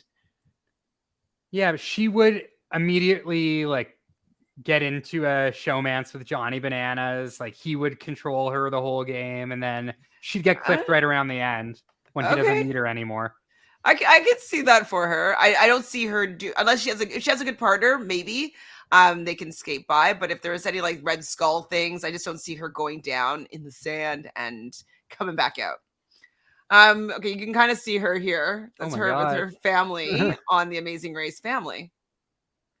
So how old is she there? Like, she's like a teenager. I think maybe 20. 20, okay. I love Stassi's little brother. The like nerdy little brother. Show? He's so cute. He is so cute. I saw he graduated high school just recently. He did. Oh my god, he's getting old. He was so young when we first were introduced to him. Which is wild. So is there anything else you want to talk to about the show? I mean, I could talk forever, but we also can. There's so much. I guess like, and we talked all about like the Scandoval of it all. I think that's like the big stuff for now until the next season picks up. I guess like overall, like 10 seasons in, like who are the people that you kind of have been digging the most? Like who are your 3 MVPs of the series through 10 seasons? And we don't even need to do LVP. I think it's pretty self-explanatory. Ken? No, I'm kidding. I think I can't believe I used to hate James Kennedy so much, but James Kennedy he's pretty good. I used to not like Katie that much, but I'm liking her more. So I'm hoping that without having her relationship with Schwartz and him not listening to her, or like, and not standing up for her and stuff like that, like maybe she can come into her own and come back to having like a fun personality. Like, okay, well, another trivia question. What are both Katie's and Stassi's alter egos when they drink? Tequila Katie. Yeah. And Stassi. Oh boy. Well, Stassi is the devil, but I don't think that's her alter ego. I don't know, what's Stassi's. I believe it's the Dark Passenger. Oh yes, it is the Dark Passenger. Yeah, I do love Stassi's birthday parties though. Those are all. Oh my always god! fun. See, I miss those. Yeah. Those were always like the highlight of those seasons, like where she just would lose it on her birthday. That could be happening right now. You don't even know tomorrow. Oh yeah, that's true. She's gonna be freaking out at all her friends and family tomorrow. Like, I'll pray for them. Okay, so Carly's saying Raquel pre-Scandoval maybe could do that on the challenge. Now the girls would have confessionals saying that they can't trust her. I can see it now. Yeah, it's gonna take a while for her to gain the trust back from other women. Who from Vanderpump Rules would do the best on the challenge? We've seen Faith, she did not do great. No. Who would be the best? I feel like nobody's on the show right now. Maybe Lala, just because she's kind of scrappy. Because I feel like maybe Lala would have Melissa upside, Yeah, but I feel like just like with the state of the challenge right now, if you're like super outspoken like that, and like Lala would not take shit from the vets, I feel like she'd be targeted early. I feel like it would have to be someone that's like a little bit more reserved, but like capable physically as well. I mean, James could have Kyle upside. Too crazy, I think, James. And also like in that house, like with like the drinking that was going to go on, like he'll be drunk showing up to an elimination. I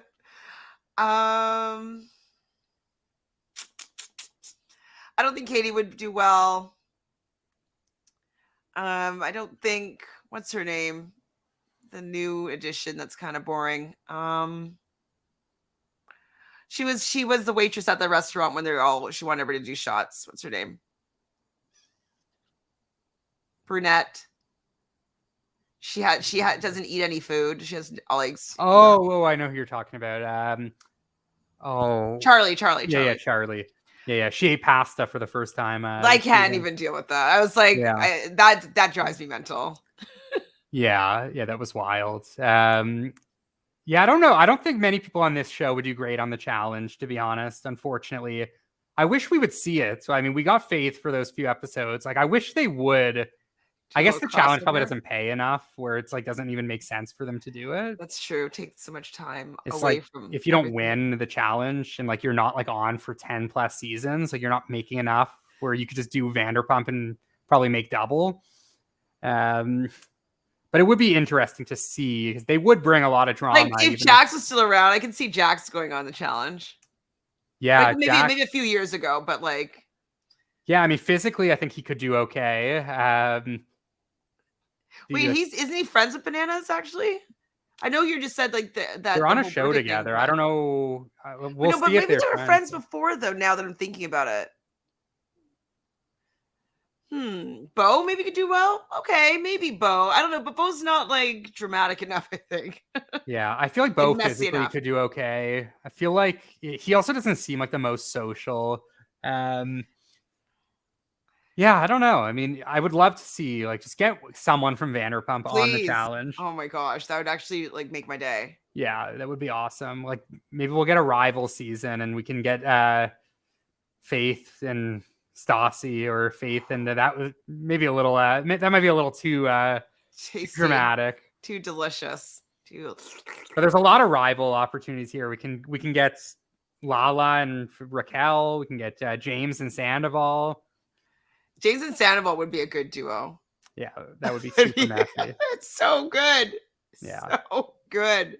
Like James would just be constantly berating Sandoval, and Sandoval just would be standing there taking it. Yeah. Uh, It would be awesome. I don't well, everybody here in the chat, is there any questions that you want us to talk about? Like, there's just so much about this show that, like, I could literally sit and talk probably for 8 hours about this series. But is there any pressing questions or things that you want to have a little bit of a conversation about? Let us know. And yeah, what about you? Anything else? I just like right now I'm just thinking like what not even just Vanderpump, like what do I do next? Like what am I supposed to watch for the next 2 It's months? just the best season of Love Island. You're watching it, Yeah, right? I Okay. I'm Have you almost watched caught tonight? up. No, Oh my I God. think I got to watch 2 episodes still, but I think I'm on episode 16. Okay. Today was 19. Okay, so yeah, I got to watch 17, 18, 19. It's been good, real fun, but I need something else as well. Summer is just like there's no scripted shows on. Like all the reality shows are pushed to August. I know we got The Bachelorette starting next week. Oh, Claim to Fame Monday. Oh, does that start Monday? Okay, awesome. Okay, I so did there's I that. did a cast reveal impressions yesterday. So Nice. it's gonna be fun. I just like without Big Brother, like Survivor's done, Vanderpump's done, and the challenge is like it's just crazy not having the challenge for the last month. And I know. Well, I'm happy to have a little bit of the break because I know when it comes back, it's like gonna be wild. Like it's gonna be nonstop probably for like 2 years. So yeah, I'm rewatching right now Final Reckoning, which has been I've fun. seen that recently. Yeah, it's a fun season. It's like that was like Paulie at his best when he's just like getting into it with everyone. But no, I'm open to if people have suggestions for shows. I'm thinking like maybe I'll watch Summer House, maybe I'll watch Below Deck.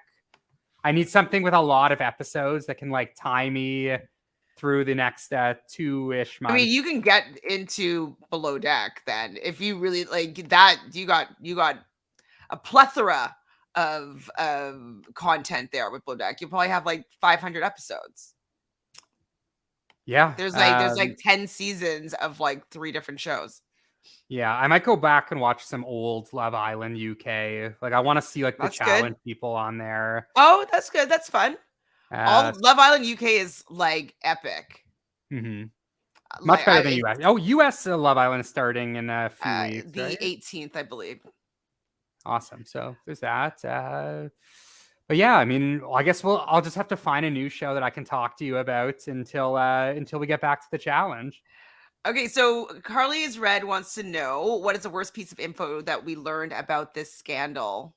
Worst as in like womp womp, or worse as in like Yeah, I think for me, like the thing that made me the most upset and like made me feel bad for everyone or feel bad for Ariana in particular was Ariana was at her grandmother's funeral, and not only was Sandoval not there, but he was having Raquel at the house, sleeping with her. And it's like, dude, your girlfriend of 9 years is at her grandmother's funeral. Why are you not there? And then like you're not like you made up an excuse not to be there, and then you're sleeping with her best friend in the house.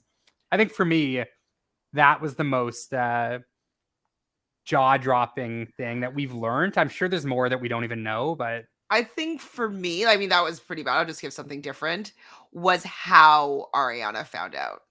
So the fact that she's at his concert and he drops his phone, they give her his phone to hold. She, for whatever reason, opens his phone messages because she knows his passcode because they're in a 10-year relationship, and she looks at his photos and sees them like masturbating with each other, like in bubble, like like at Schwartz's house. Like I think that is like pretty wild too. Yeah, and definitely. bad. Yeah, there's a lot bad. I think like But I love that line though when she's that iconic line, the "for you to die" was like when I saw that season trailer when they clipped in everything and they first did the For You to Die, I literally got goosebumps when I saw that trailer. It was so freaking good. Yeah. Another thing that really like irked me and I thought was like super uncool was the t-shirt comment at the reunion. It's like, dude, like you're in the wrong. Like you're so beyond fucked up right now. And like you're gonna make that comment to the girl that you just wronged. Like you should be like begging everyone here for forgiveness. And then you're gonna like bring up like an insecurity of Ariana's potentially, or just like something so small into the equation and make it seem like it's Ariana's fault and like, oh, you weren't having hot sex and like that's why you had to look elsewhere. Also, on top of it, then actually, this is really shocking, I would say too. So we had the t-shirt comment at the at part 3 of the reunion, and then in that scenes we never saw, she talks about how she only can climax from anal, and I'm like, wait, what? Like, so was it anal with a shirt on? Like, I just was like, it just didn't correlate to me with someone being boring in bed when she enjoys that. You know what I mean? Like, I was shocked by that because I was like, oh, like interesting. I'm like, also, what is Raquel doing if that is not like exciting enough? Did you listen to Sandoval on the Howie Mandel podcast? I couldn't really get through it, but I've heard clips of it. I listened to the whole thing. I just had to listen. I had to hear what this guy had to say. He is so delusional. He is. Wait, Anna, what do you mean? I'm sorry, what? When Ariana was talking about like exclusive parties and all the normal people go through the front door, but like all the exclusive like celebrities use the back door. Like, she wasn't talking about parties.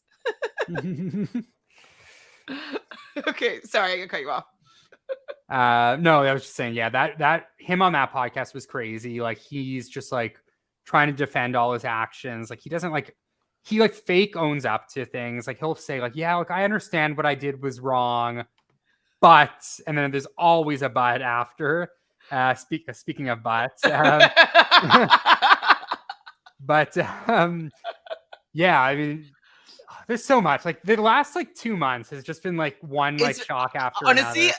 I watch everything about Vanderpump still to this day, and it just ended. So his name is Kirk Honda, and he does psychologists in Seattle, and so he's a regular psychologist. He also is a professor of psychology, and he talks about Vanderpump Rules. Like, people convince him to talk about it from a psychologist perspective. He also does like The Ultimatum and like Sometimes Love is Blind and Married at First Sight. And so he does all these like reality shows about relationships, and he brings in his psychologist perspective. And it's so interesting watching him watch the reunion and stuff like that, and like breaking everything down from like as a psychologist, and like what must have happened to them, or why they're in the situation, and how he would have handled them if they were his client and stuff like that. It's very interesting. Nice. And I'm so happy we shocked you, because Carly did ask what was the most shocking, and we shocked you.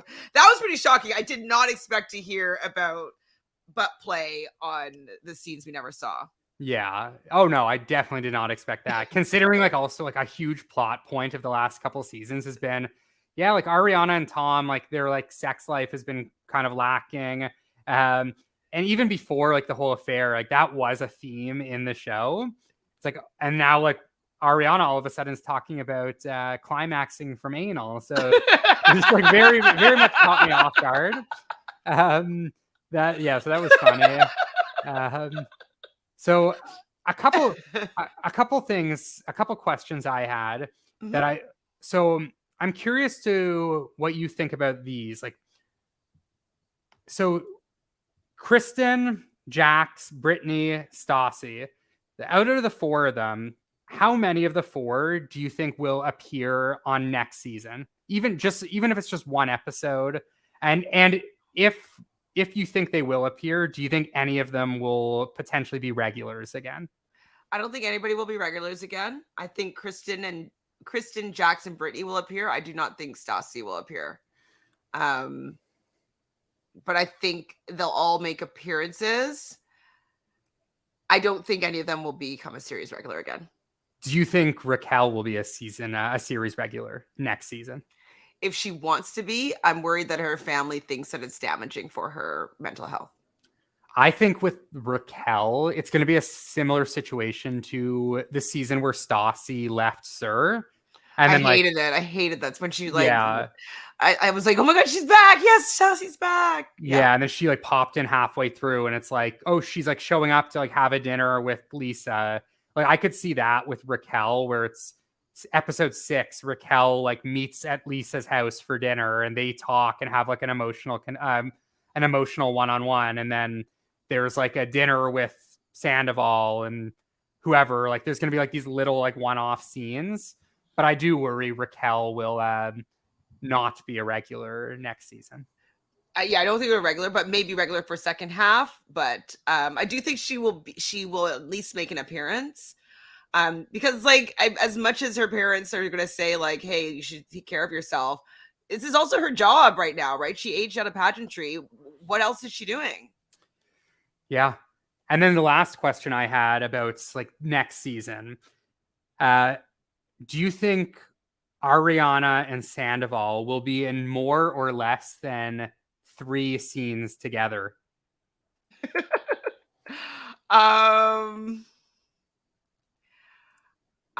In the whole season?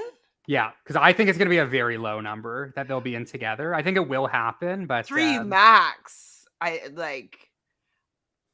Maybe at the end of the season there'll be like an event. Like what events happen on this show usually?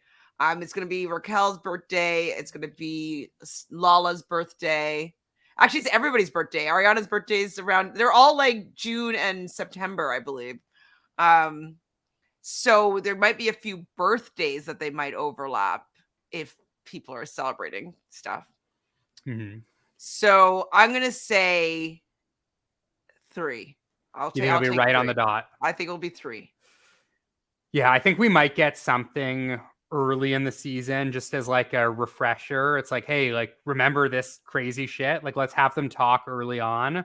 And I wouldn't be surprised though if they do a hey, let's hash this out. Like now that they both calmed down, it's like 6 months later.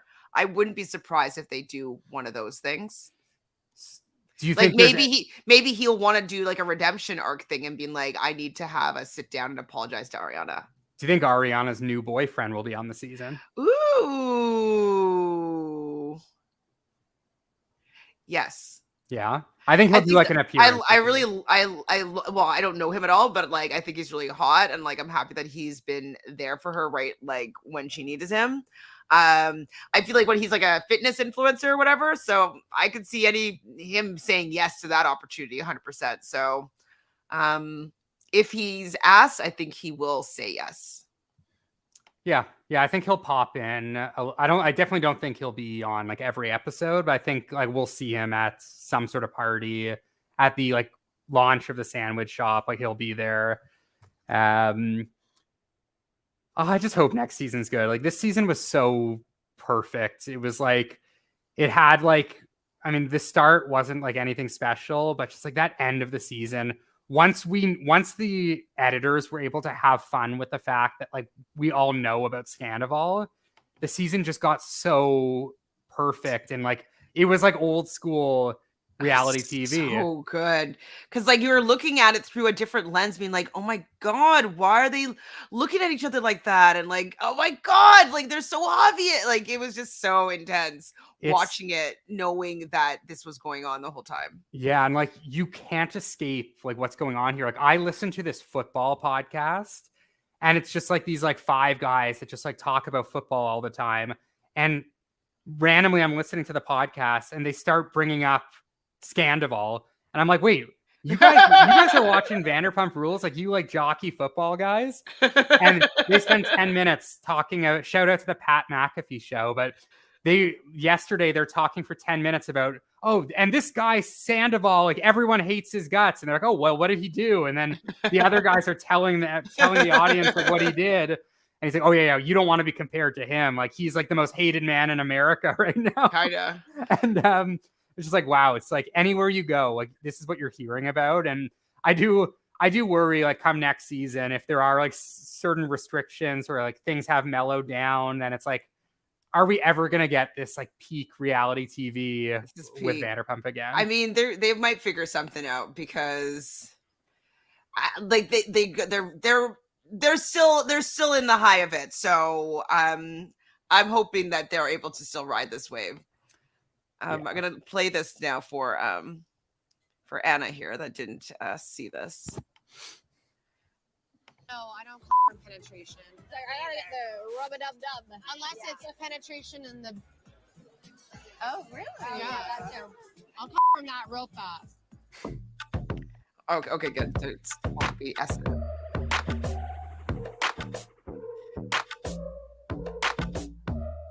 I hope they play the metaphor. Oftentimes when you go to like a really exclusive club, the front door is like where all of the regular people would be going in. And then like the back door is like where the like really chic celebrities go in.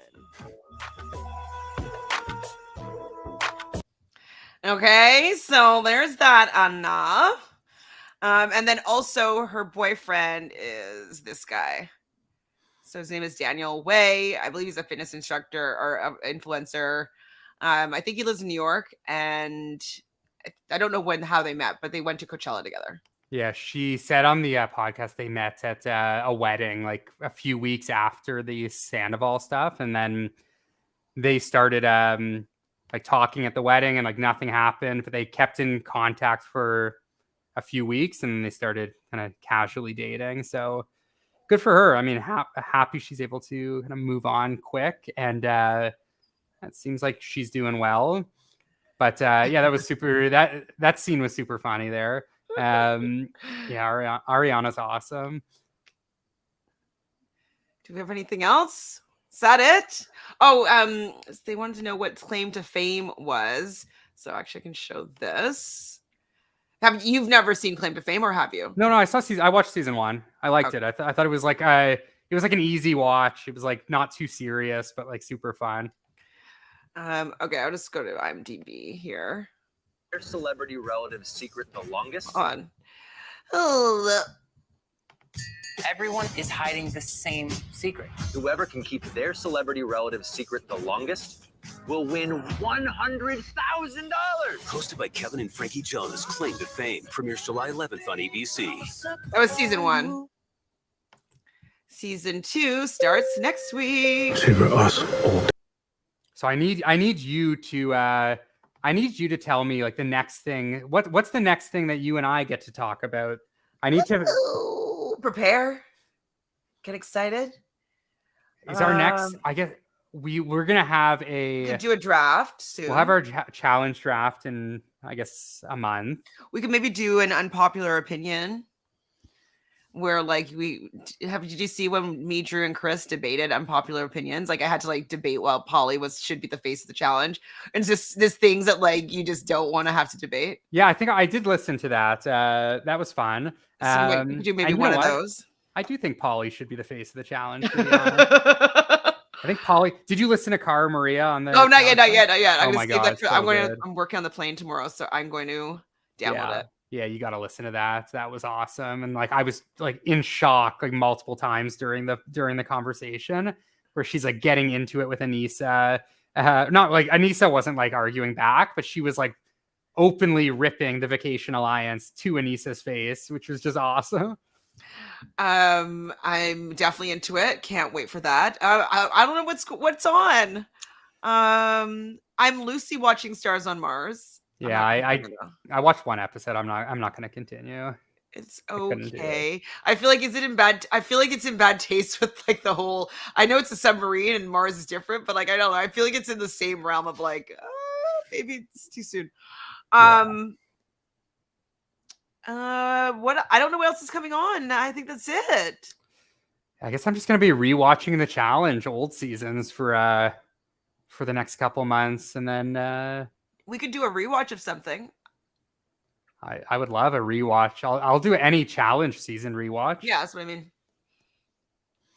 You pick the season, and I will definitely watch it. All right. One thing I did with Michelle a long time ago is we did Road Rules season 1.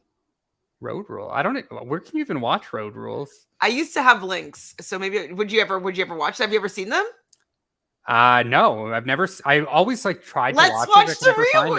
Okay, I'll find links and let's do like they're so short. Each episode is like 25 minutes. I did during the start of at the start of COVID, like during the lockdown here, I watched like 20 seasons of The Real World. And I had seen some back in the day, but most of them I had never seen. I was watching for the first time. So lucky. Anyone I liked from the challenge, I'm like, you know what? I'm going to go watch their Real World season. It was awesome. It was like so much fun going back and watching those. And so I'll go and get a list of each cast and you tell me which season you'd want to recap depending on who was in the cast. At like probably you want to do like Jarrell. I want to watch Veronica's. Veronica? Was that the same season? That's not a good season. It's Semester at Sea. It's okay. It's not a good one. I'll watch Darrell. I like Darrell. It has Ayana on it though. Okay, we'll figure that out. But anything else Vanderpump related at this moment, people here in the chat. Also, Carly, as Red was saying, the early seasons of Summer House is good. So did you see the episode where Stassi and I think Katie went to the Hamptons and she had that interaction with Kyle in the hot tub? Yeah, I think I'm gonna watch Summer House. Just do Summer House because it's Vanderpump. Kind of in the Hamptons and not based around Sir. Yeah, you know what? I might as well. I need something. I need something to just be watching, where I don't have to pay close attention. Yeah. And just it'll take me to Big Brother. It'll take me to the challenge starting. I think Summer House is easy. It's another thing I can watch on 1.25 probably. 100%. Well, thanks, Matthew, for just doing an extra long chat about all things Vanderpump Rules. Like I said, I could have talked for hours about it because there's so much mess and these dynamics of these wild people. Would you ever consider going to LA to go and see all their restaurants and try to bump into them? So I listened to a podcast, this girl, Paige, it's called Most Likely To, if you've ever listened to that podcast. She does interviews with a bunch of challengers and other reality TV stars. And she recently went to LA and went to all these restaurants. She went to Sir, Schwartz and Sandy's, whatever the other one is called. Tom, yeah. So she went to all of them and she was talking on the podcast about her experience there, who she met, what it was like all the people that were going just to as tourists. It sounds cool. I mean, I wouldn't necessarily go to LA just for that, but if I was there, I would definitely want to check out Sir at least. I'm also thinking of going to BravoCon. It's in Vegas in November. So if you want to maybe tag along, I haven't made proper plans. Actually, yeah, I'm not sure how it's going to work. Hopefully I can finagle a press pass of some sort. That would be my ideal circumstance. But I wouldn't mind becoming friends with these people. Yeah.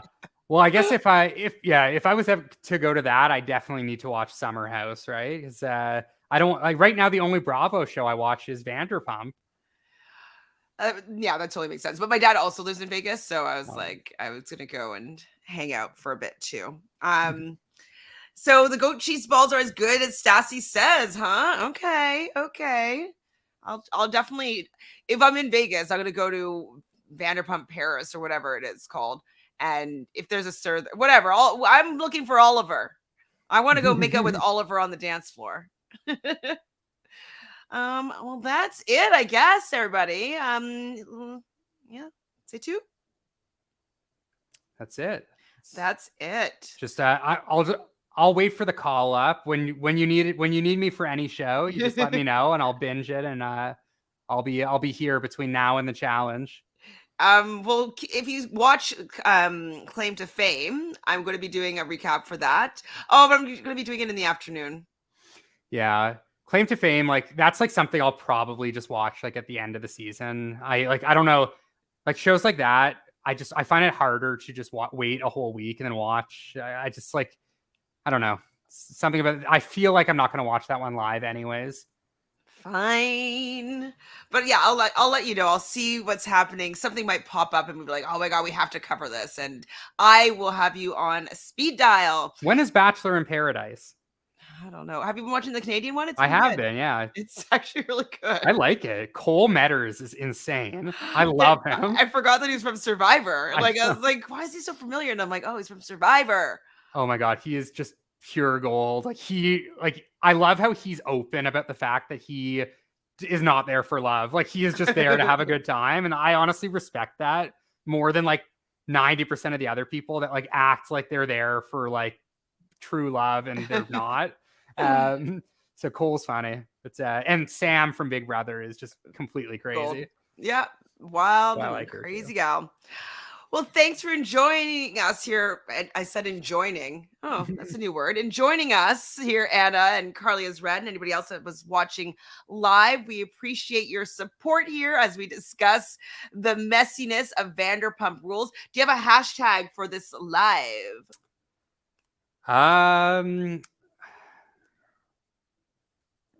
Hashtag worm with a mustache. Worm with a mustache. Is that how you spell mustache? Hope so. Is it mustache? I don't even know. MOU. Hashtag worm with a mustache. That is the hashtag for this episode because it was all about Scandoval.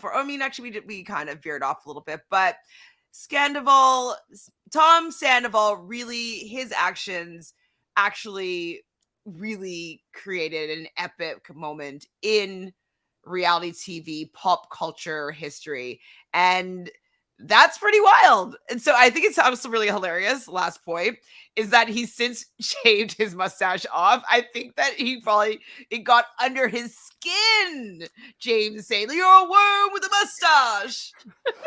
It truly has been reality TV is like basically been around for 30 years. And like with it, not even recency bias, like this has been one of the biggest moments in reality TV history. 100%. It's like almost as big as Who Wants to Marry a Millionaire? Like that. Remember when like that guy was marrying that girl that he hadn't seen, and like it was before The Bachelor. It was I just remember it being so crazy that this girl was marrying someone that she had never met before, and he was a millionaire. It was wild. Yeah, like I think like this, like the whole like Pedro on The Real World was obviously like one of the biggest things That's ever. True, yeah. Like Richard Hatch winning the first Survivor. Like true. This is like up there with these like crazy storylines and moments.